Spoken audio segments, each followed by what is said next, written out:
say the 2024 Toyota Corolla is gonna be a really big hit. So I was inspired to make this video.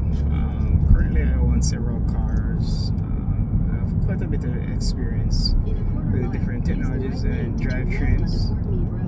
What works for them, what does, including I have Tesla, I have Hyundai, Honda Civic, Honda Accord, I have a minivan, Carnival. So, you know, Toyota Avalon. So I have quite a, Volkswagen. I have several cars, which I use for car rental. And recently I bought two 2024 Toyota Corollas, and I have to say, this is a really good package. Specifically, I have the 2024 Corolla SE model, and what I think makes this so unique and such a valuable package is that, and I'll probably do a video one of these days, giving some of the highlights, but it just works. Sorry for the poor lighting in the video and all, but here are the key takeaway. One, it's the price. It's one of the cheapest starting price, especially compared to Honda Civic, which is normally, traditionally the main competitor. You have the Forte, Hyundai's version, Mazda 3, all of these. But generally speaking, Honda Civic versus Corolla has been the traditional competition, and the Toyota starts, thousands of dollars less than the Civic does. But in the SC package, you get, the basic LE. It's a step above the basic LE in that you have, nicely apportioned wheels, black wheels, sportier suspension, drives really nice, very sporty. I drive a Tesla Model 3, and this, arguably, the feel response coming through the suspension is not, entirely far off. Mine is not as stiff, but still, it's just so balanced. And I'm driving, and they've taken away the things that you don't need. Automatic rear dimming lights. Okay, you flip a switch, you get your light. You switch to nighttime view.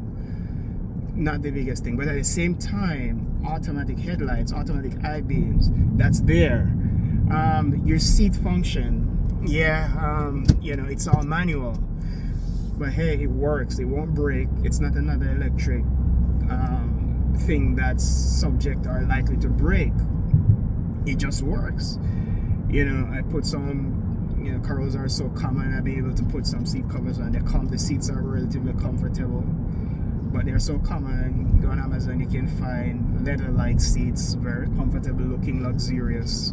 Cover the seats, no problem. So hey, I don't have to pay $5,000-$10,000 more to get leather seats. I can get that for $200, and probably arguably something that looks much better if you install it properly. The simplicity, just using the car, seeing some of the things. The Toyota's thoughtfulness. You put the car in park, the automatic parking brake engages. You take it out of park, it disengages. You could argue that that's gonna help the transmission over time. Some people don't put their vehicle in park when they park. Don't engage park brake when they park. The car rests on the transmission. Toyota thought that through, made it automatic. Some other cars, you go and you're figuring out whether you need to go up or down to get the electric parking brake engaged. You don't have to think about it. It's just there, it works. But they give you just what you need, everything you need, and forget what you don't. Right now I'm averaging 41 miles to the gallon. It's such a good package. It's economical. It drives comfortably. It's not super fast. It's not gonna get you. You're not gonna be winning any races. But I hear a lot of talk about how it drones when you start trying to merge all that stuff. That's garbage. For the regular daily commuter, the speed is perfect. It's enough torque, it's enough horsepower to get you where you're going. It just drives so comfortable. And then if you want a little pep in your steps, you can engage the drive mode to normal. I wish I could, let me see if I can show you this now that I'm at a stop. But you can see you can engage the eco, normal, sport. And while I'm on the screens here, you can see where, you know, all Toyotas come, you know, Toyota Corolla, they come standard with the, I think it's Toyota 3.0 now, but all these safety equipments, you know, lane changing, pedestrian detection assist. I'm not remembering all of these right now, but one of the features, one of the is the lane keep assist. I particularly like, again, I have several cars, and I think Kia does a very good job, as well as Toyota, when it comes down to some of these safety features, even in some sense better than Tesla does, specifically the lane keeping assist. I think the Toyota and Kia does a better job than Tesla does, because the Tesla is very aggressive, and if you, for the reason you don't engage it, it overrides, you know, the car, it disengages. Whereas the Toyota and the Corolla, even if you don't, you know, it gives you more autonomy to still do what you need to do while making the corrections. And I find that to work pretty good with the Toyota and the Kia Carnival specifically. They're not excessive. So yeah, it works great. Good technology. On the note of technology, the infotainment system, it's not the most intuitive. It takes some getting used to. But once you get it set up, you know, it's pretty much go. It's wireless. It does have wireless Android Auto and Apple CarPlay. But there's a feature in it that you may have to engage if you were, say, having sometimes it might not connect wirelessly. There's a setting that you have to choose to make sure that when you get in, it's connecting wirelessly versus wired. Yeah, but again, it's a very poor quality video. I hope to do another, you know, where it's properly lit.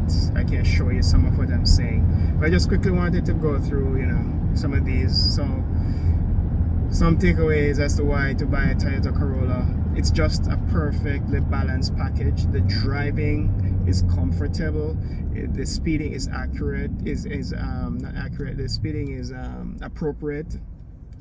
The price is great. You know, you think about Toyota's reliability. That, you know, question, you know, I worry a little about when it comes down to reliability. Again, I keep saying owning several cars. I have a 2013 Honda Civic, works great. These cars are on rental, so they're pushed to their limits. More recently, that 2013 Civic, you know, after doing great for years, started to have a bunch of electric issues. The ABS module, ABS VSA module went. You know, new that's $2,000. I got one used for $300. You talk about the starter. I had to replace the starter in that car. And more recently, what was the issue I had recently with it? Oh, the something regarding the emission system. But just, I mean, and then I have a 2014 Civic, which it gives no problem since I bought it, which I bought used. So, you know, yes, cars that, you know, it's a hit or miss, I think, really, when it comes down to cars for the most part. Some are made better than others, but, you know, parts are shared across the industry these days. You take care of the car, most likely will take care of you. But my concern with the newer cars, and even Toyota is included, is the electronics. There's a lot of electronic stuff going on, and, you know, it can be a challenge diagnosing and fixing those if something were to go wrong.